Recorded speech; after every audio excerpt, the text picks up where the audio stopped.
Basically, in Chapter 2 of Transfer of Property Act, some general concepts are given. Otherwise, we have provisions, specific provisions relating to some specific types of alienation.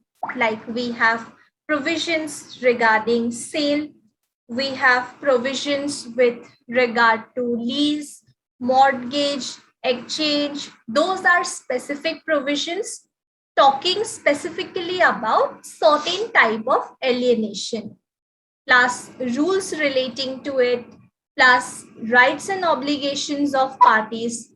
Okay, all that things are given in those provisions. Apart from those also, there are some concepts which are general provisions. They will be applicable. Does not matter what type of alienation it is. If it fulfills the criteria, it will be applicable. Okay, so in yesterday's class, we discussed some of the general provisions which are being mentioned under Chapter 2 of the legislation, Chapter 2 of Transfer of Property Act. If you look at the Bare Act, it is having different provisions. Some of those provisions are relating to transfer of property, whether movable or immovable. It will be applicable irrespective of type of the property. Like in case of what can be transferred, who may transfer for benefit of unborn person, then different types of interest, vested and contingent interest. All those provisions will be applicable irrespective of type of property concerned, whether movable or immovable. So what is movable and immovable property? Anyone remembers from the first class? Movable and immovable property. Rachna?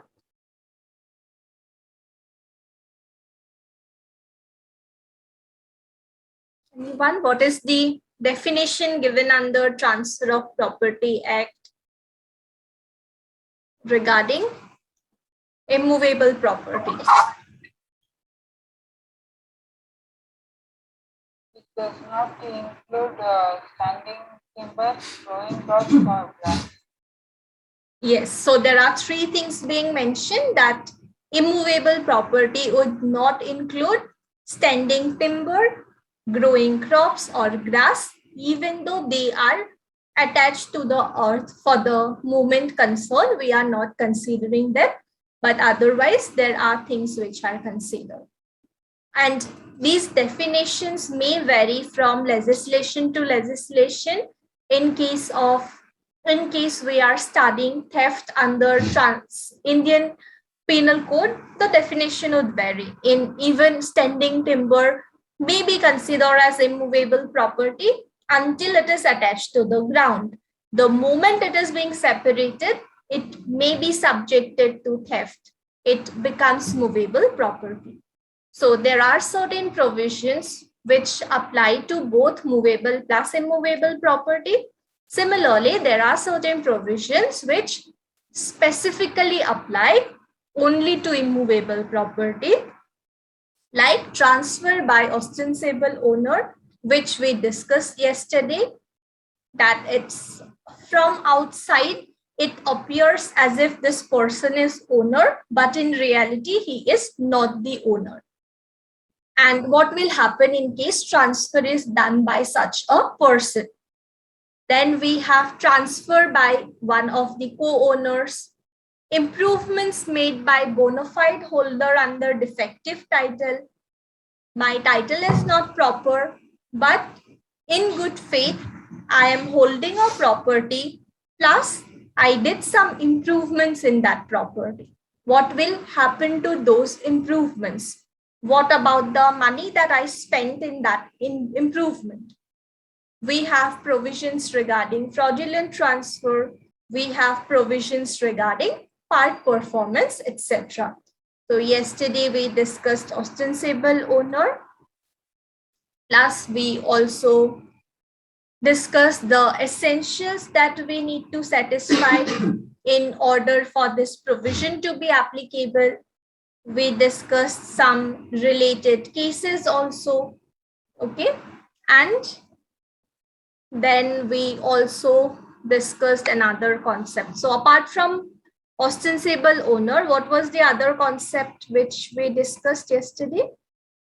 Okay, so last class we discussed ostensible owner, plus we also discussed lease pendants. When and all it will be applicable, when and all it will not be applicable. Today also we have few provisions which we are going to discuss. These are again general provisions which may be applicable to any type of alienation if it fulfills the required criteria which is being mentioned under the legislation. So there are two concepts. When I'm transferring a property in Indian Contract Act, also you must have come across this thing that there is something called as conditional or contingent contract. Like you can basically put certain conditions. If this thing happens, we need to perform the contract. If this does not happen, we don't need to perform the contract. We have those sort of provisions wherein we are putting in certain conditions. Only if this condition is being satisfied, you need to perform the contract. Take, for example, in case of buying an insurance policy, insurer is required to pay only if I fall sick, I get admitted in a hospital. That means only when a certain condition is being fulfilled, the insurer is bound to pay the amount. Similarly, in case of transfers also, some conditions may be imposed. When those conditions are imposed, it is needed that we satisfy those conditions as well. Now, when to satisfy those conditions? Fine, in the agreement, in the deed, we mentioned certain conditions. But when do we satisfy those conditions? It may be satisfied in two cases. It may be condition precedent or it may be condition subsequent. Precedent as in first you fulfill the condition, after that transfer will happen. Condition subsequent as in transfer, like I'm giving you possession or something I'm doing, but after that also you can fulfill the condition. Okay, so there are two provisions given under Transfer of Property Act under sections 26 and 29, which are from part A of chapter 2. That means it applies for both movable and immovable property. Okay, irrespective of type of property, these two provisions will be applicable. So there are two sections, section 26 and section 29. Section 26 and section 29. Now what is it? Fulfillment of condition precedent. Section 26 talks about fulfillment of condition precedent. First you fulfill the condition, after that property will get transferred to you, or whatever object or product it is, it will get transferred to you. In this case, what will happen is, you all must have studied this interpretation of statutes, right? In your LLB days, there is this subject interpretation of statute. You had this, right? So there were different rules of interpretation. Do you remember some of those rules?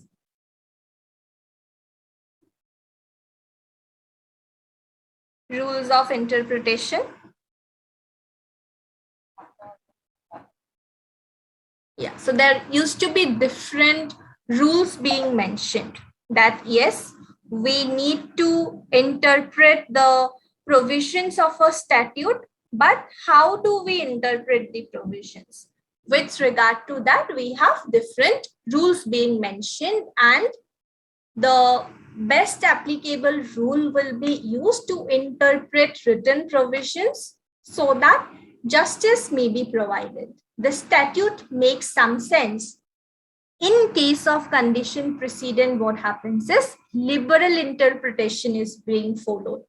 Substantial fulfillment is also valid. When we say liberal interpretation, they are not that strict also. We say, right, this teacher is liberal, that teacher gives marks quite good. That means this person is not very rigid that, okay, if you are mentioning cases, are you mentioning the year of the case? Are you mentioning name of parties properly or not?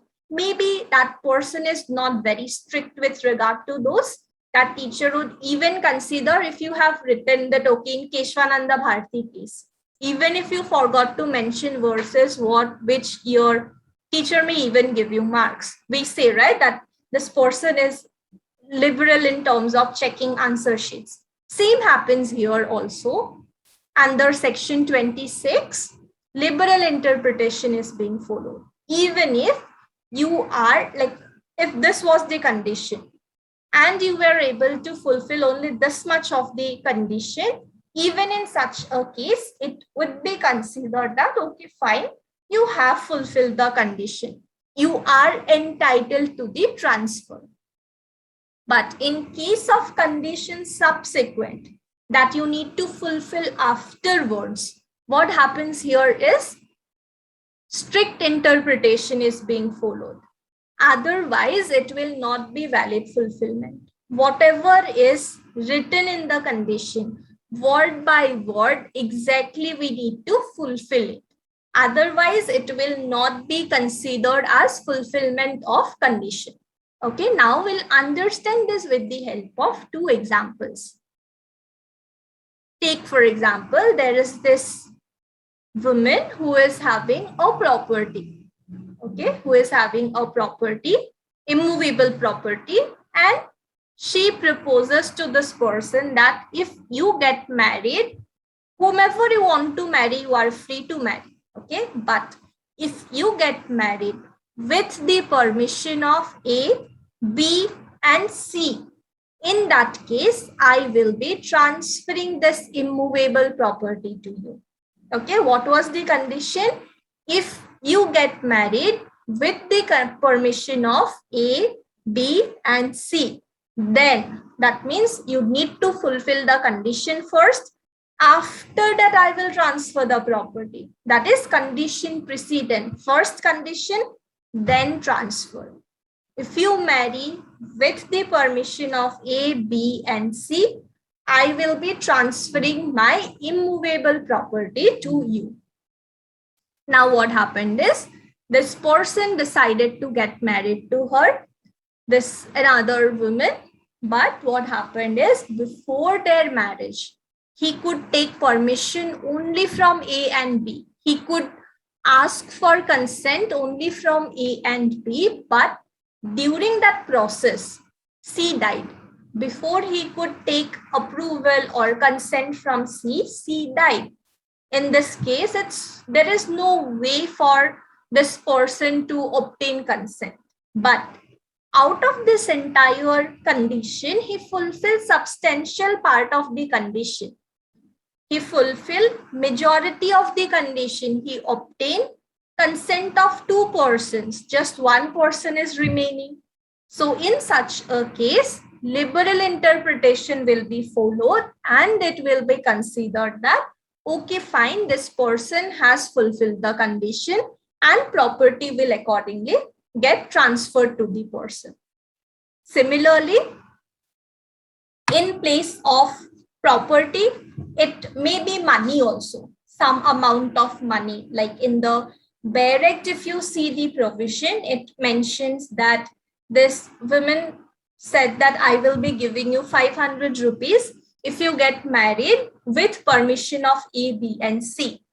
Now 500 rupees is too less at considering the present time. So we can take the example that this woman said that I will be giving you 1 lakh rupees if you get married with the permission of A, B, and C. Here, if he gets married with permission of A and B, but C dies, in such case also, liberal interpretation will be applied, and it will be considered that this person has anyways fulfilled the condition and property will be transferred to the person. That is nothing but condition precedent. First fulfill the condition, after that property will be transferred to you, whether immovable or movable.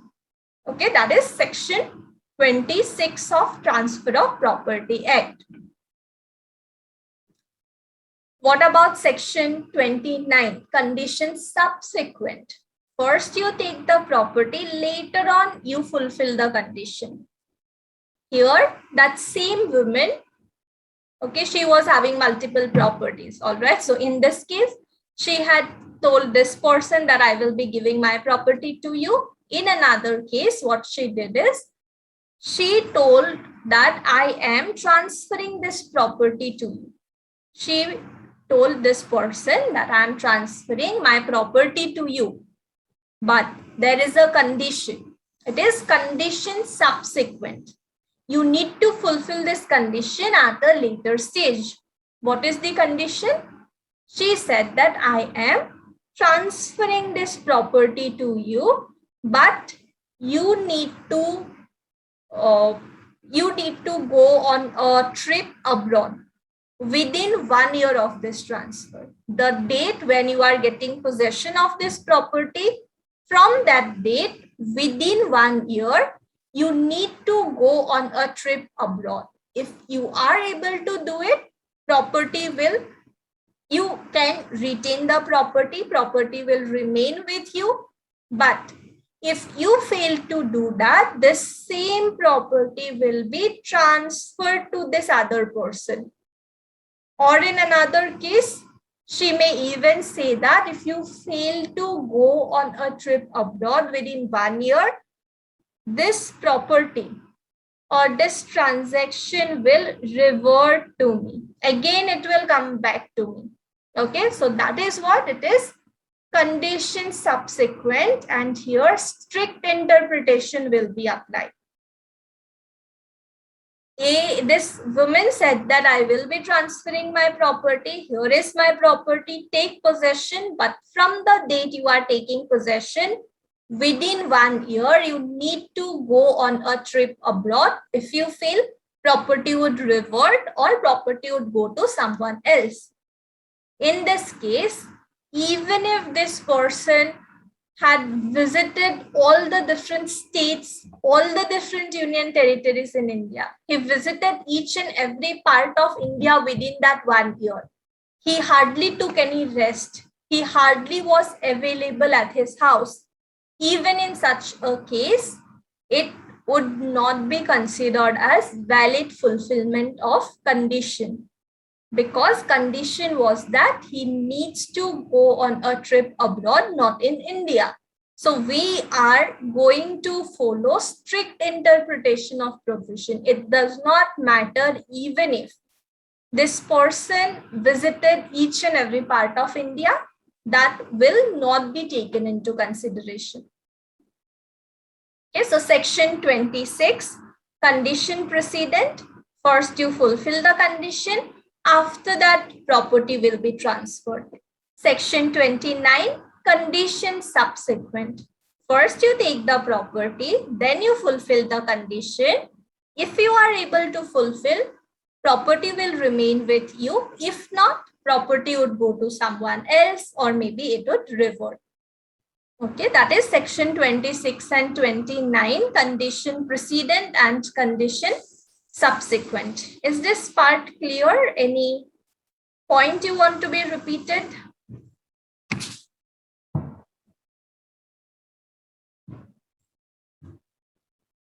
These are the provisions from the BEAR Act. If you look at the provision from BEAR Act, this is what the provision says: fulfillment of condition precedent, section 26, fulfillment of condition subsequent, section 29.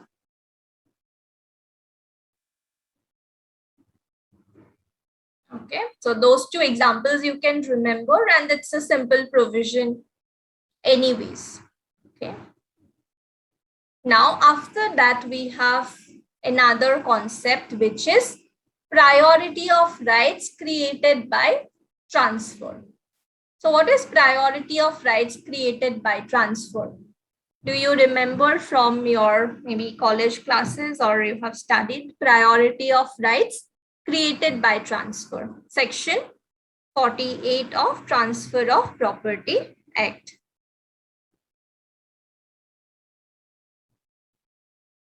Anyone remembers?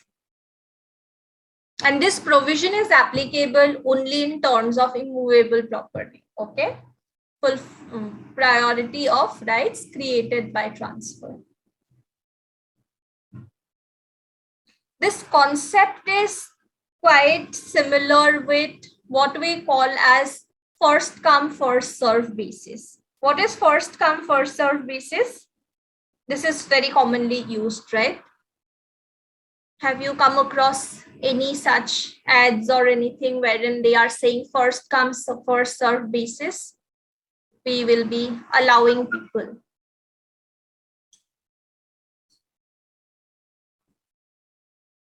What is it, Rachna? Whoever comes first, they will have the right.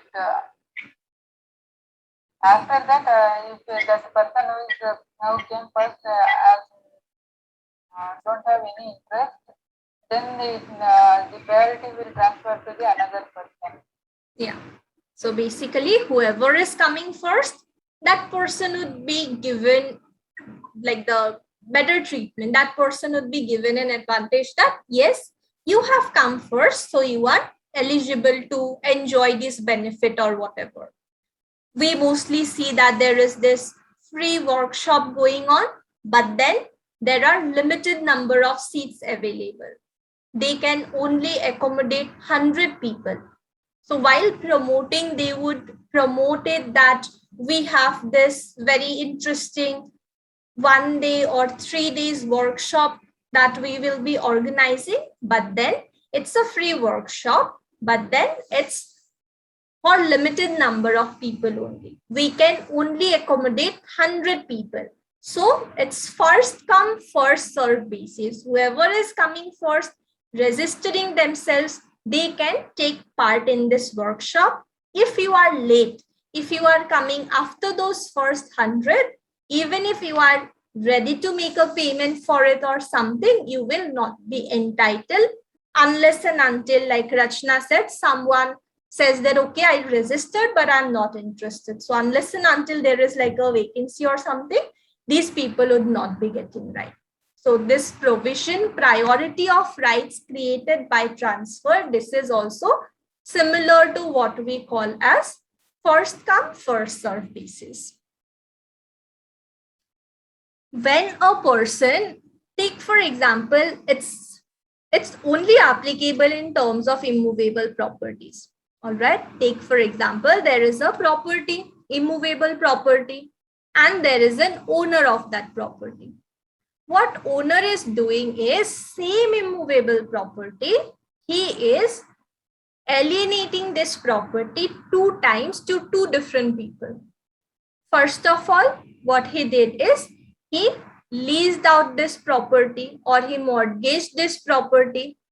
And after this mortgage, what he did is he sold this property to someone.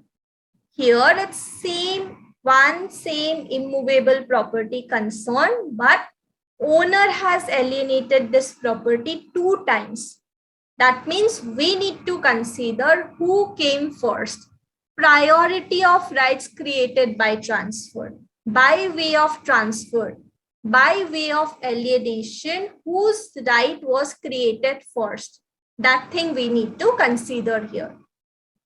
If mortgage was created first, we would consider rights of this mortgagee as better or superior as compared to rights of buyer of the property also. We are not concerned with, is it transfer of absolute right or is it transfer of limited right? What is the amount involved? Because in case of mortgage, loan amount may be lesser. In case of sale, might be price of the property may be higher. We are not concerned with the money involved.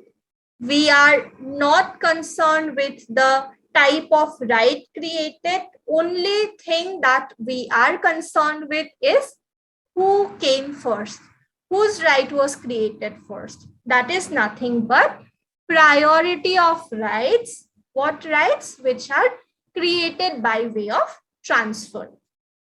Now, regarding priority of rights, there is this Latin maxim based on which it is established: "Qui prior esse tempora potior es jure," which means one which is first in time is better in law. Whoever's right is being created first, that person is considered as having better rights or is considered better in terms of law, and that person would be given more importance in law. Basically, his rights would be recognized as compared to someone whose right was created at a later stage. Based on this concept only, this entire principle is based.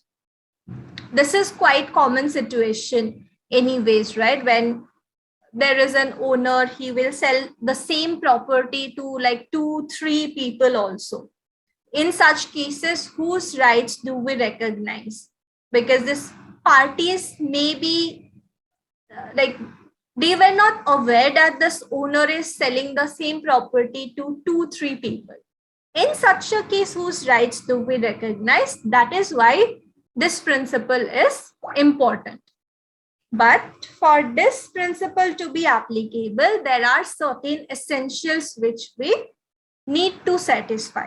There are mainly 4 essentials that we will have to satisfy for Section 41 to be applicable. First of all, the transferor transfers the rights in the same immovable property. We know that this provision is applicable only in terms of immovable property. It has to be that same one immovable property regarding which the transferor or the owner is transferring rights to more than one people. Sometimes it may happen that there is one person who is owner of 3-4 different immovable properties. So he may be transferring rights of different properties. In that case, it's not applicable, but only when it's same immovable property wherein he is transferring rights or alienating rights to different people, there this provision will be applicable. Secondly, at different times, one interest created should be prior in time and another should be subsequent. Just because we are focusing so much on who is first, who is second, that thing, it's very important that this transfer of interest is created at different times. One person's right is created first, and subsequently at a later stage, someone else's right is being created. That is the second condition, that rights need to be created at different times so that we can decide who came first. First come, first serve sort of thing only, as I told you. Who came first, whose rights should we recognize? That is the second condition. Thirdly, such rights created, whatever right is created, whatever interest is being transferred, such rights created cannot coexist or cannot be enjoyed in full extent together. Those two persons to whom rights were transferred, interest was transferred, those two persons cannot enjoy their rights at the same time, or it cannot coexist. It has to be either one of them. We cannot say that, okay, both of you adjust, both of you enjoy some parts of the right. It should not be like that. It cannot coexist. We need to give it to someone. We need to basically decide whom to give and we will give importance to whose right was created first, priority of interest. There are 4 conditions. Fourth one is then each later right created is subject to the previously created right.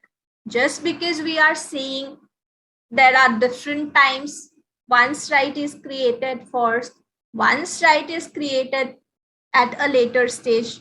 Whoever's right is created at a later stage, that person's right will be subject to the previously created one. Like Rachna said, I guess, that if this person says that, okay, I booked for this workshop, but now I'm not interested. If someone is not interested, then only these people would be entitled to join, whoever were late. Same happens here also. If there is some problem with regard to the first right, then only the second person may get a chance to enjoy his right. So it's always subjected to the first right which is being created. Okay. This later one, which is late in terms of right being created, this one would always be subject to previously created one. If previously created right is valid, binding, and all that stuff, second one would not have anything. If there is some issue with the first one, then there may be a possibility that second one would get some right. Okay, so these are the 4 essentials which we have with regard to applicability of Section 48 of Transfer of Property Act. It applies to immovable property only, and it has to be same immovable property. If I'm having a building wherein there are 2 floors, I'm renting out 1 floor, and or maybe I'm mortgaging 1 floor and another floor I am giving on lease. It's same immovable property in the same premises, but then 2 different floors. There Section 48 will not be applicable. But if same floor I am mortgaging also, I'm giving on lease also, then it will attract provisions of Section 48. It has to be same immovable property. Secondly, at different times, one has to be first, one has to be second, so that we can say which one is created prior, which one would prevail over the other. It cannot coexist. We cannot say that, okay, fine, both of you adjust, both of you enjoy some rights. Those compromising situations would not be applicable. And lastly, whoever's right is created later, that person's right will be subject to the one who is prior in terms of time. Okay, is this part clear? Essentials of Section 48. Now there is this example as well, which will help you understand it. Take for example, there is a person X and he is having an immovable property. What is X doing is X mortgages his property to Y for an amount of 90,000. And after that, after creating the mortgage, he sells the property to another person, Z. First, there is a mortgage created for 90,000 rupees. After that, same property, same immovable property, he sold to another person, Z. Here, 2 transfers have taken place. Z owns the property. Maybe he had given possession of the property to Z because it was just a mortgage that he entered maybe by delivering title deed or other property related documents or just by a written declaration. In such a case, he transferred the property to the buyer who bought the property from him, Z. Now, Z owns the property. But according to law, this property is still subject to mortgage, and in case of default of payment of loan, the mortgagee can cause the property to be sold. That means even if there is a subsequent sale of the property, based on that transaction, property was also, possession was also given to Jed. Jed is having possession of property. He had paid money or price for the property he had bought. He got the property registered and everything. Still, law would recognize the mortgage which is there. In case the owner or the mortgager fails to repay the amount, then this property may be sold, may be auctioned in order to claim the amount also. Okay, it's not like the mortgage is like no more existing or something. Mortgage is still there. Court would still recognize it, even though there was a subsequent sale of the property, possession also got transferred and all that thing. So mortgagee can sell the property in order to recover the amount which is not being paid to him, this amount of 90,000 rupees. Because this later, whatever is created later, the sale is subject to mortgage. If the owner repays the money 90,000 properly, that is fine. Otherwise, it will be given more importance. It will be given priority. Whoever comes first, it was created first, it would be given more weightage in the eyes of law as compared to the sale transaction which took place between parties. Okay, then we have these two cases wherein also this provision was being applied. So first one is Duraiswamy Reddy versus Angappa Reddy. In this case, it was held that even if documents of a prior transferor are registered later on, he will still be given priority over subsequent transferring. This also holds true even when the later transferee did not have any knowledge of previous transaction. In terms of registering these alienations or transfers, we have noticed, right? I guess all of you have visited registrar office someday in your life, right? They would give you dates. They would ask you to come on a certain day to register the document. You must have witnessed that, right? Yeah, so usually it takes some time. They would ask that, okay, this is the date when you need to come. I think, Vadi, you are practicing and you must have witnessed that, right? Yeah. So there is basically, they would give time, and then I guess you need to check also if your date is coming or not. They won't give date. We will go first and inquire what will be the stamp duty and everything. They will tell us. After that, we will pay them through DD. Now they have cancelled DD through RTGS or something. They will pay. And after paying, they will be having 7 days time to get registered. Okay. I guess some regarding marriage or something you need to wait then? Someone? Regarding register marriages means 1 month before they have to file the application and all the documents have to be produced. Then they will display our details in the notice board in the sub-register office. After the inquiry, they will give a date, and on the date they should go and get their marriage. Okay, so in terms of marriage, you need to basically keep a track of the list, but not in terms of directly registering the marriage. If they have already married, then it is not necessary to wait period is not there. Yeah. Right. So in terms of getting this property registered and everything, it would take some time. Now, even if it took a little longer in terms of the first transaction to get it registered, second one got registered a little early. Even in that case, we are going to consider this one only as the first transaction because it happened or it took place first. So this person's rights should not be affected just because there was little bit of delay in the registrar office because of some reason, might be some document missing, whatever it is. Okay, so that was the first case which we have discussed with regard to priority of rights.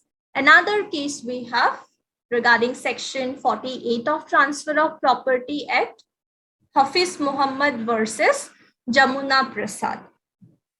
In this case, it was held that section 48 of Transfer of Property Act, if the same property has been transferred at different times, then subsequent transfer shall not confer any right or title or interest on the basis of subsequent transfer over prior transfer.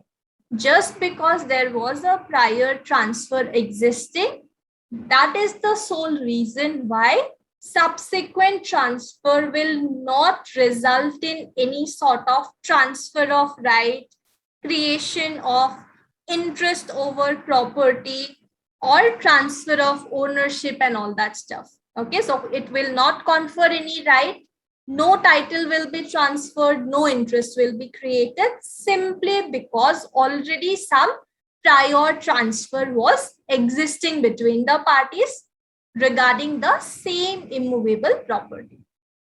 Okay, it's again a very simple provision which we have, priority of right, section 48 of Transfer of Property Act.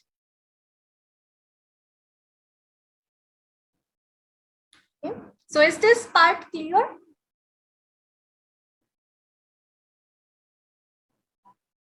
So are you practicing for civil, or what is your like area of practice? Criminal side is little less. I am practicing in civil and matrimonial rather than civil. Criminal side sometimes for bail or DVAX, for that offenses I will go. Other than that, I will be practicing in civil and matrimonial. All right. So do you get this property disputes and stuff also? Yeah, property dispute in OS suits. Okay. Specific performance. All right. Fine then. So anyone else who is practicing? Rachna, are you also practicing? Yes, ma'am. I'm from the criminal side now. From? Bail matters and DPS. Okay. Bail and DPS. Yes, ma'am. Okay. Right. So you are also from Karnataka, is it? Yes, ma'am. Okay. Fine. All right. So we had these two concepts. Now we have few more things. There is a small provision. Section 50 again, we'll discuss this. Okay. It is rent bona fide paid to holder under defective title. This one is a little bit similar to the other provision which we discussed, that improvements made by bona fide holder. Quite little bit similar with that provision. So what is section 50? Rent bona fide paid. That means rent paid in good faith to holder. Someone who is having possession of property, who is holding a property, but that person is not having absolute title. Might be his title is disputed, his title is not perfect basically. So under a defective title, someone is holding a property and in good faith, rent is being paid to this person. What will happen in that case? What about the rent or the money which is being paid in such a case? That provision is given under section 50 of Transfer of Property Act. If you look at the provision from Bare Act, it says no person shall be chargeable. That means no person will be asked to pay again. No person will be charged again. No person shall be chargeable with any rents or profits of any immovable property. whatever rent or whatever profits, there are so many other charges also, right? Maintenance charges, electricity bill, water bill, and whatnot. Some amenities charges. If any of those charges was paid with regard to an immovable property by a person, that person should not be charged again. If he has paid it, okay, which he has in good faith paid or delivered in good faith without any bad intention, without any sort of conspiracy and stuff, in good faith, genuinely he thought that this person is the owner. He is the rightful owner. To him only I should be giving. In good faith, if he has paid or delivered to any person of whom he in good faith held such property. If that person was holding the property and this tenant, he thought that, yes, this is only the owner, I should be paying rent to this owner itself. And in good faith, he made the payment also. In such a case, such tenant should not be asked to make the payment again. Why? Because in good faith only he did it, without any sort of neglect, without any sort of ignorance from his side. Notwithstanding, it may afterwards appear that the person to whom such payment or delivery was made had no right to receive such rent or profits. It does not matter even if after making the payment at a later stage, the tenant comes to know that no, to whom I was paying the rent, he is not the owner. He is simply maybe an agent or maybe a relative of that person who is not even authorized to take rents. Even if he comes to know that this person is not the lawful owner, even in such a case, that tenant should not be asked to repay the amount. If he had made the payment or delivered the amount to someone else by mistake in good faith, without any bad intention to play fraud, to deceive another person and other things. Take for example, A lets a field to B at a rent of 50 rupees 50 and then transfers the field to C. B, having no notice of the transfer, in good faith pays the rent to A. B is not chargeable with the rent so paid. In case there was like a field or maybe a land or property wherein persons were cultivating something, and this owner, he rented it out to a person for a certain amount. Like this example is from Barrack, so it's like 50 rupees because it's such an old legislation, right? We can consider this as maybe 5,000 or something. Okay, so one person rented out a certain field to one person for 5,000 rupees, and after that, he sold that field to someone else. But he failed to inform this tenant regarding this transfer of ownership. And in good faith, obviously, the tenant is going to think that he is my landlord. To him, I should be making the payment.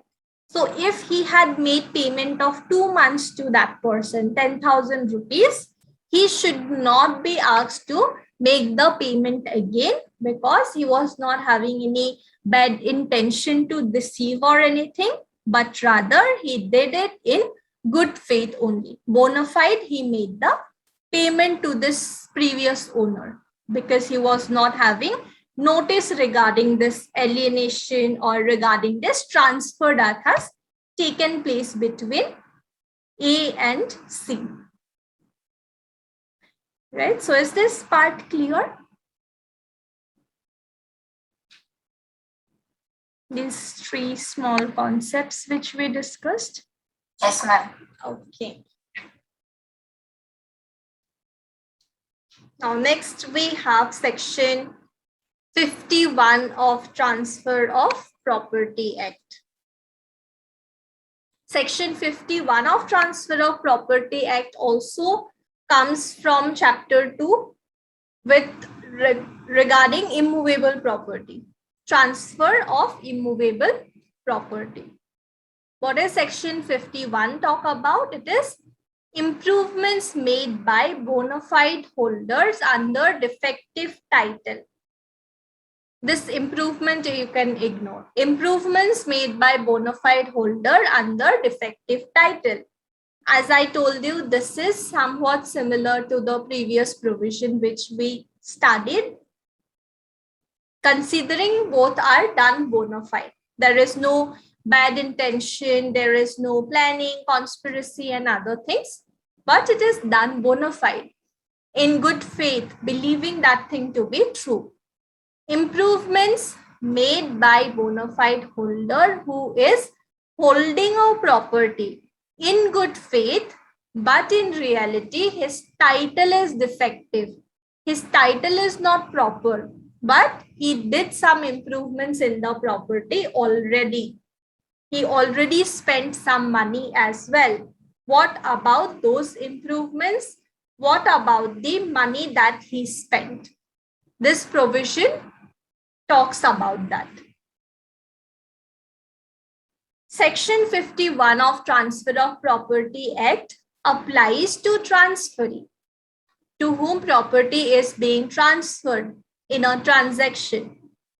It applies to transferee who, in good faith, believes that he is the real owner of the property. Property got transferred to me and I thought that yes, I am the rightful owner of this property in good faith. I was not having the intention of grabbing other person's land or something.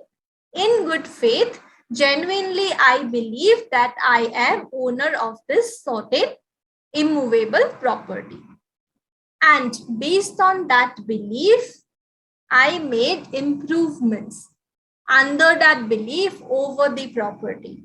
I thought that yes, I'm the owner. Finally, I have bought this property. Now it's time to do construction. I started doing some improvements in the property, but is subsequently evicted by the real owner. At a later stage, after I did the improvement or after I did some improvements, I was thrown out of this property by the real owner. In such a case, what right do I have? What about equity? These concepts are mostly based on principles of equity, justice, and good conscience. So what about my rights and equity? Because I was not having any bad intention to occupy someone else's property. In good faith, bona fide, I believe that I am the rightful owner of this property. And accordingly, I did the improvements. In such a case, law provides him with two options in alternative generally. There will be two options available in the nature of relief to transferee. Just because I did the improvement, I spent so much of money in the property, that too in good faith, without having bad intention, law will provide me two alternate reliefs. Okay, I have two different types of reliefs available. What are these two different reliefs? First, he can require the owner to pay him the value of improvements effected by him on the property. He can say whatever money I spend in terms of improvements, you give me that payment, I will leave the property. Take for example, okay, we have that example, we'll discuss it.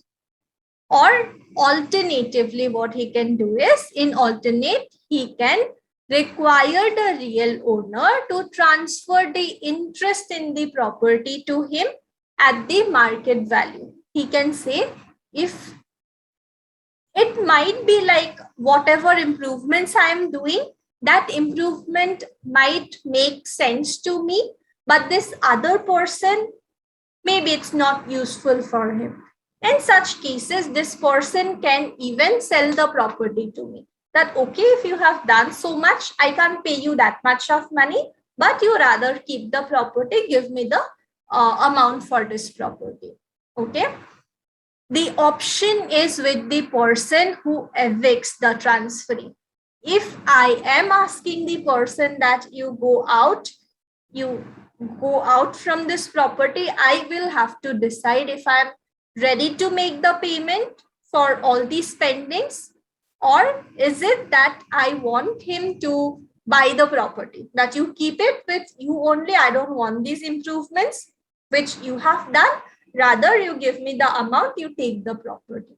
Accordingly, it will be decided.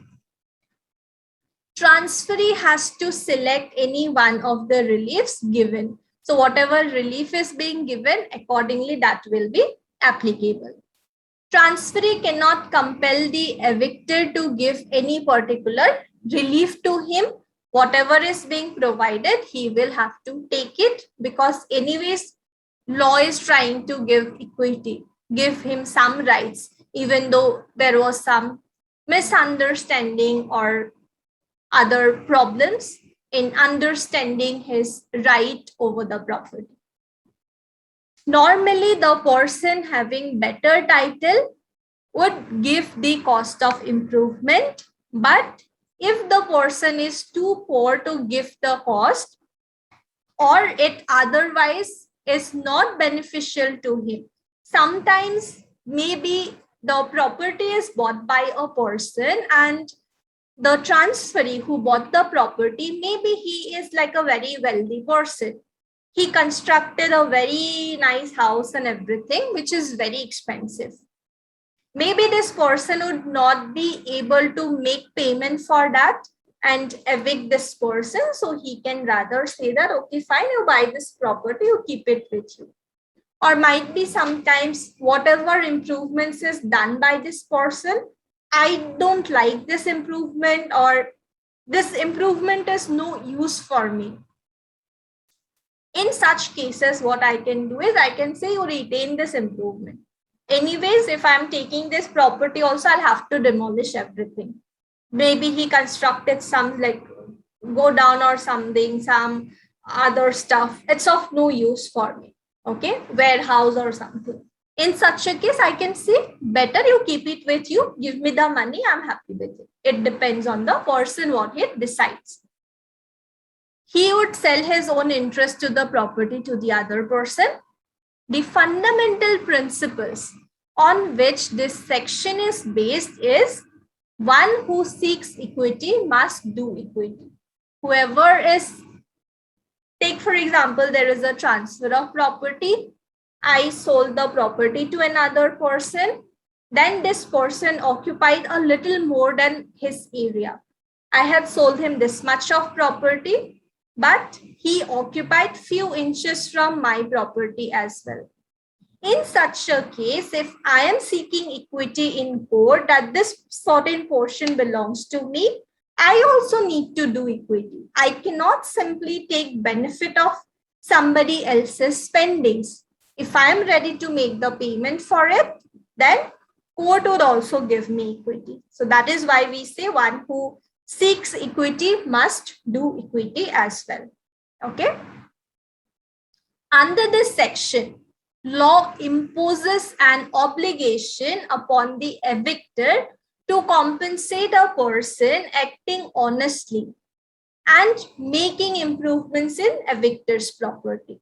If the other person, in good faith, believing himself to be the true owner, had made some improvement, in such cases, court would also say that, okay, fine, you make the payment, you provide the compensation, and you will have your right over this property as well. But if I'm claiming for equity, I also should be ready and willing to make the payment for all the improvement which is being done. I cannot just enjoy the benefit for free. What is absolutely essential is that the transferee was under a conviction that he holds the title and was competent to improve the property. What is very important is that this person genuinely believed, the buyer or the transferee, he genuinely believed that he is the owner of this certain part as well, and he is having a right to make those improvements also. If he knew that he does not have title to the property, he would not be entitled to protection under this section. And the benefit of improvements would pass to real owner. If simply because this person read this Transfer of Property Act and he came to know, okay, there is this provision wherein owner will have to give me the payment for improvement or sell me the property at market value. That's a very good opportunity which I have. So what I will do is I'll make some improvements in it so that I can buy this certain plot on market value. In such cases, law will not protect that person's right, but rather say that if so much of planning was involved, original owner, you take the benefit of improvements for free only. No question of equity also. Okay. So it has to be in good faith. The person should believe like that. Benefit of improvements would otherwise pass to the real owner.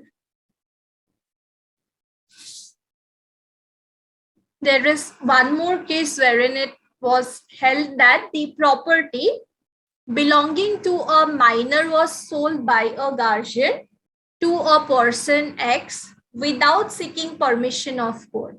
In case minor is owner of a property, definitely minor cannot deal with the property. He cannot handle the property or maintain the property. So a guardian may be appointed for the property, for the person, or for both person and property of the minor.